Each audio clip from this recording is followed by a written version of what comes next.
एक लंबे समय पहले तुम्बुरु नदी किनारे तर्कशिला नामक एक राज्य था। वहाँ अलग प्रकार के आलू रहते थे। उनमें से सुंदर और कोमली नामक पति पत्नी के 3 बच्चे थे, जुन्नू, मुन्नी और बन्नी।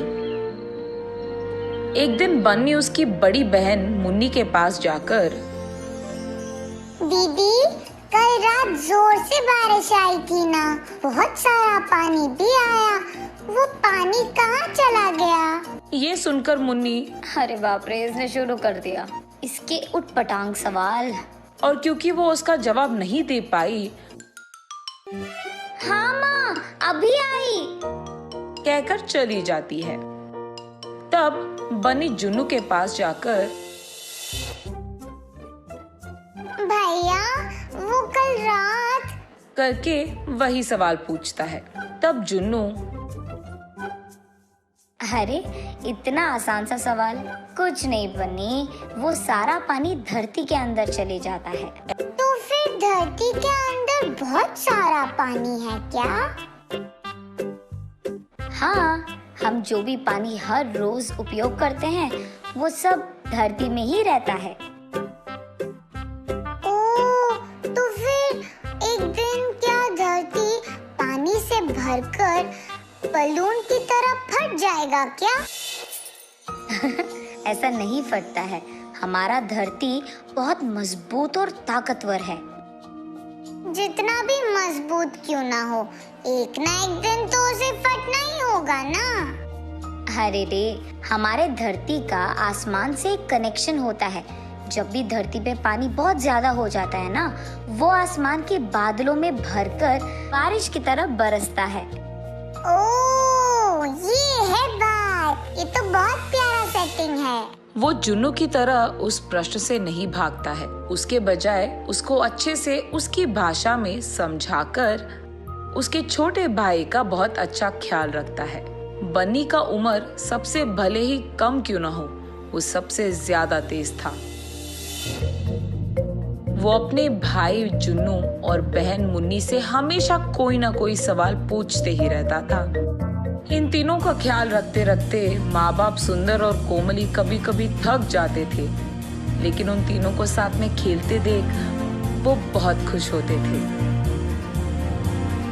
ऐसे ही एक दिन वो तीनों उस राज्य में हो रहे एक बाजार के लिए निकलने की तैयारी करते हैं, मगर उस बाजार तक पहुंचने के लिए उनको तुम्बर नदी पार करना होगा। इसलिए सब एक बड़ा सा नाव चढ़ते हैं। उन सब के साथ ही कुमारी भी उस नाव में बैठती है। जब वो नाव में जा रहे थे, बन्नी को देख कुमारी, आपका बेटा बहुत प्यारा है जी, क्या आप मुझे ये बच्चा दे दोगे? मैं उसको बड़ा करूंगी। ये सुनकर सुंदर और कोमली चौंक जाते हैं। हाँ, ये कैसा प्रश्न था? हम नहीं दे सकते, ये हमारा बेटा है। मुझे माफ कीजिए, मेरे कोई बच्चे नहीं हैं, इसीलिए आपके इस प्यारे बेटे को देख मेरे मन में एक आशा उठी थी। मुझे ऐसा नहीं कहना था, माफ कीजिए। इतने में नाव दूसरी तरफ के किनारे पे पहुंचता है।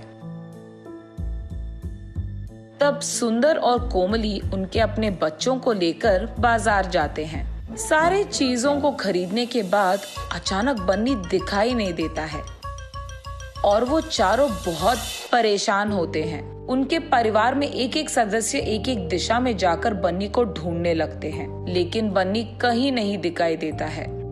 ठीक तभी सुंदर और कोमली को उनके साथ नाव में आए कुमारी की याद आती है। तुरंत वो कुमारी को ढूंढने लग जाते हैं। एक जगह कुमारी अपना काम करते हुए दिखाई देती है। वहाँ जाकर सुंदर और कोमली ऐसे कहते हैं, हमारा बेटा कहाँ है? बोलो, कहाँ छुपा दिया तुमने? बोलो। ये देख कुमारी आश्चर्यचकित होती है। हाँ, मैं तुम्हारे बेटे को कहाँ छुपाऊंगी? क्या बात कर रहे हो तुम दोनों? नाटक मत करो। अभी नाव में तुम कह रही थी तुम्हारा बच्चा दे दो, मैं बड़ा करूंगी। हाँ, मैंने कहा था। तो तुमने हमारे बेटे को हमसे चुरा लिया? कह दो कहाँ है मेरा बेटा। अरे रे, तुम्हारा बच्चा मेरे पास नहीं है, मैं ऐसी लड़की नहीं हूँ। ये सब दूर से राजा के भट देख रहे थे, इसलिए उन सबको राज दरबार लेकर जाते हैं। दोनों तरफ सुनकर वहाँ का राजा पुलकेशी, इस औरत को 2 दिन गिरफ्तार करके जेल में डाल दो। इसका घर, गांव, हर जगह ढूंढ लो। अगर तब भी बेटा नहीं मिला तो इस लड़की को छोड़कर उस बच्चे के बाकी निशानों के लिए ढूंढो।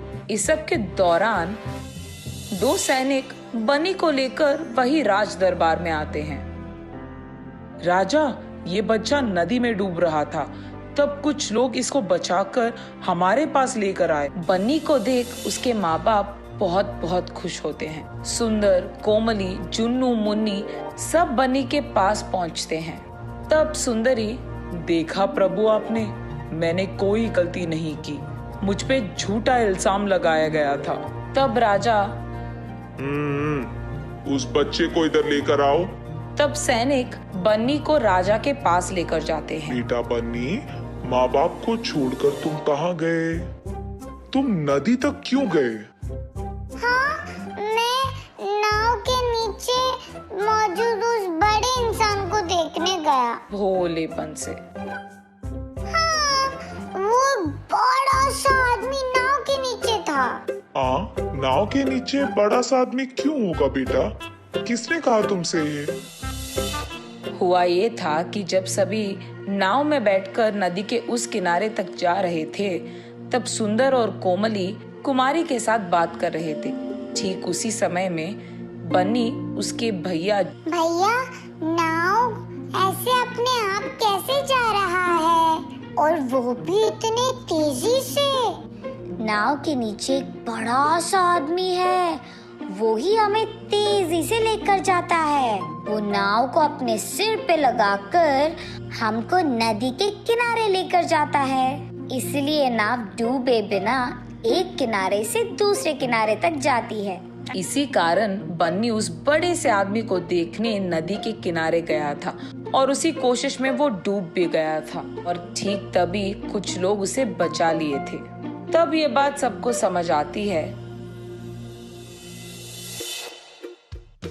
और उसका भोलापन देख सभी हंस पड़ते हैं। मुन्नी, जुन्नू और बन्नी को समझ नहीं आता है कि सब हंस क्यों रहे हैं, लेकिन कुछ देर बाद वो भी हंस पड़ते हैं। तब पुलकेशी, बहुत समय बाद मुझे बहुत हंसी तुम लोगों की वजह से ही आई है। ये कहकर सबको सोने के सिक्के देकर वहां से उन्हें भेज देता है। दूसरी तरफ सुंदर और कोमली को बहुत खुशी होती है कि परेशान करने के बाद कम से कम उनके बच्चों को सोने के सिक्के तो मिले और बच्चे सही सलामत भी थे।